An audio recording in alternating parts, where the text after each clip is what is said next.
그동안 우리는 인터넷과 스마트폰 문명을 두고 부작용만 일으키는 나쁜 물건이라고 믿어왔습니다.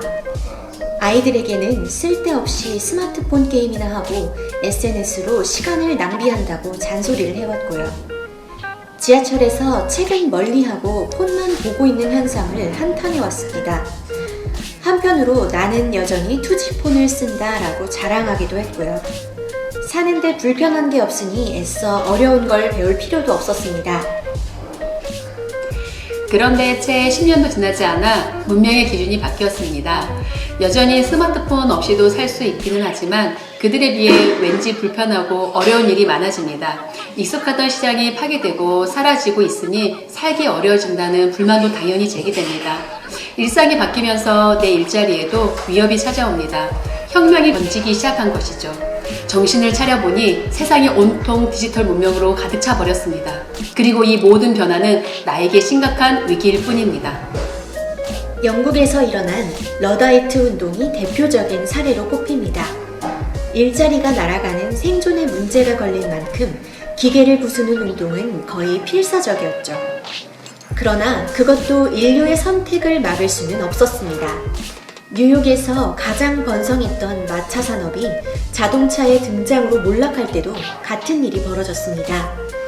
자동차의 등장은 마차, 마부, 말산업까지 어마어마한 기존 생태계를 파괴시키는 위협이었죠. 스마트폰을 손에 쥔 인류는 새로운 세상으로 빠르게 진화하며 기존의 시장 생태계를 완전히 바꾸고 있습니다. 호모사피엔스를 위한 서비스를 제공하는 기업들이 세계 10대 기업에 대거 이름을 올리기 시작한 거죠. 그리고 이 현상은 2018년 5월에 명백해집니다. 2018년 5월 22일 시가총액 기준 세계 10대 기업 중 무려 8개가 호모사피엔스를 기준으로 새로운 사업을 성공시킨 기업들이었습니다. 우버나 에어비앤비처럼 벤처에만 머물던 문명이 메이저 시장까지 완전히 확산되었음을 보여주는 지표입니다. 우선 1위는 애플입니다.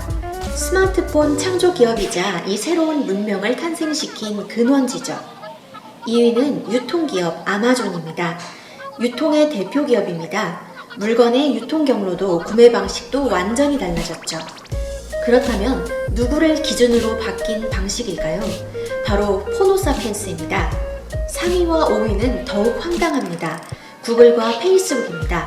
이들도 우버나 아마존처럼 기존의 비즈니스 모델을 파괴하는 기업입니다. 바로 신문과 방송의 광고 비즈니스를 파괴하는 기업이죠. 여기서 주목할 점은 이들이 거대 자본을 투자해서 기존의 신문사와 방송사를 무너뜨리는 게 아니라는 겁니다. 자연스러운 고객의 선택으로 성장했다는 것이죠. 10년 사이 변화한 인류는 아침에 읽던 신문을 끊어버렸고 TV보다 유튜브를 더욱 많이 보고 있습니다. 우리나라에서 구글과 페이스북은 그 흔한 TV 광고 한번 크게 한 적 없습니다.